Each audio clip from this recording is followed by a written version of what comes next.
여러분 안녕하십니까. 요즘 정치권에 주목되는 인물 중에 하나가 김용 전 민주연구원 부원장입니다. 불법 정치자금 수수 그리고 뇌물수수 혐의 등으로 징역 5년을 선고받고 지난해 8월에 보석으로 나왔죠. 그런데 최근에 민주당 인사들의 출판기념회라든지 이런 데 가보면은 김용 전 부원장 축사하는 모습 볼 수가 있고, 또 이제 김용 전 부원장이 최근에 책을 하나 냈습니다. 그 책이 대통령의 쓸모라는 이 책인데요.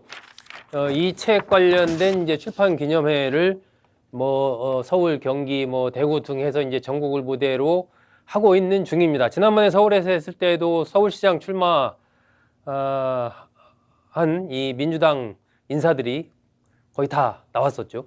오늘 또 이제 경기도 수원에서 출판 기념회를 하는데, 역시 경기도지사에 출마하려는 뜻을 가진 분들이 거의 다 모습을 보였습니다.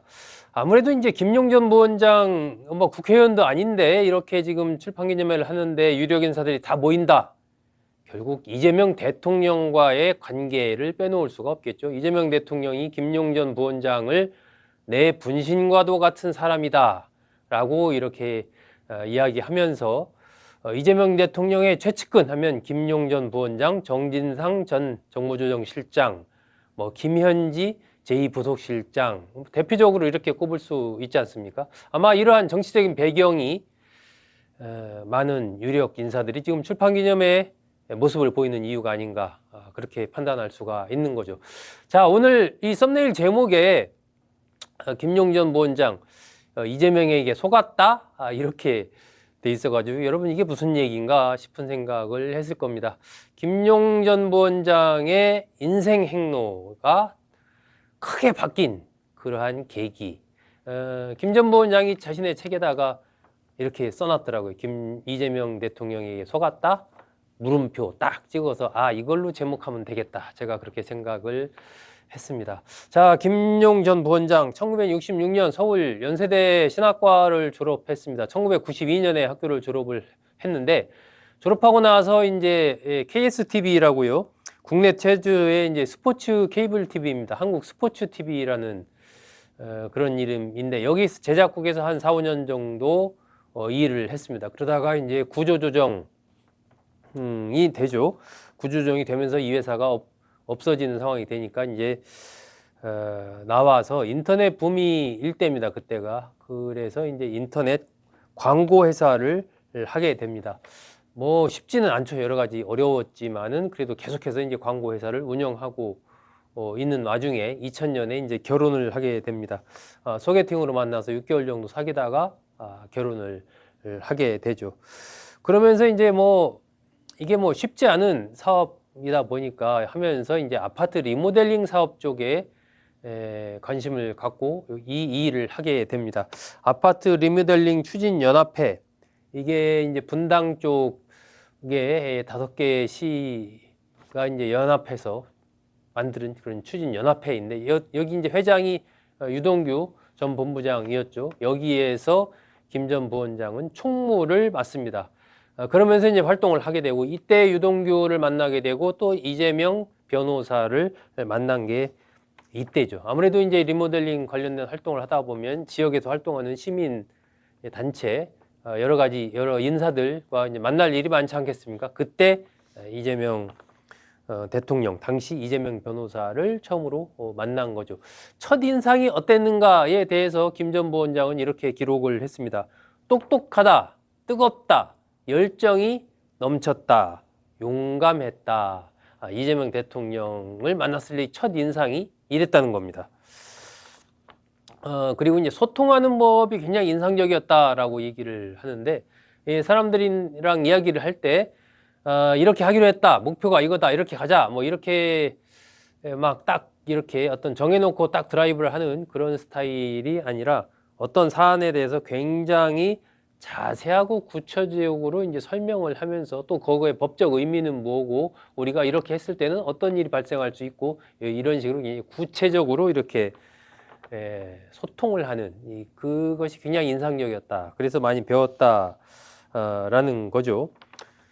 이재명 대통령과 김 전 부원장이 본격적으로 가까워지게 된 것은 2010년입니다.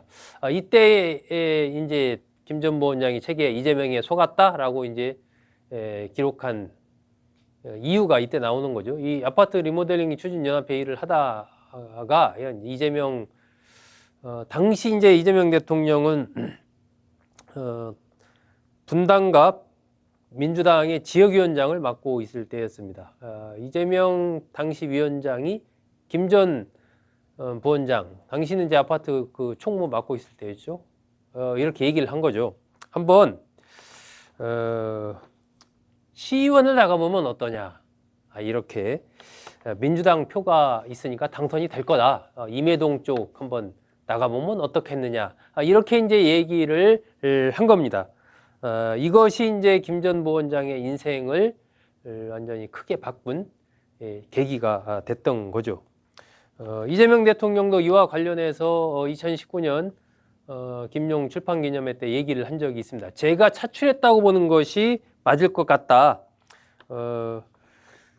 아파트 리모델링 일 하는 것도 좋지만 지역 주민을 위해서 한번 시정에 뛰어들어서 일해보는 것도 의미가 있지 않겠느냐, 이렇게 얘기를 해서 졸지의 인생 항로를 바꿔서 정치계로 들어오게 됐다라고 김 전 부원장에 대해서 얘기를 한 적이 있습니다. 이때부터 이제 김 전 부원장이 이때 출마해서 2010년에 당선을 하면서 2014년에 또 한 번 당선하고 재선 시의원이 되는 거죠. 그리고 2019년에 이재명 대통령이 당시 김 전 부원장을 지칭해서 이렇게 얘기를 합니다. 많이 알려진 얘기죠. 제 분신과도 같은 사람이다 라고 김 전 부원장을 얘기를 합니다. 그리고 나중에 대장동 사건이 터졌을 때는 측근이라면 정진상, 김용 정도는 대야 측근 아니겠느냐, 뭐 이렇게 얘기를 하죠. 김 전 부원장이 이번 책에서 하나를 더 소개를 했더라고요.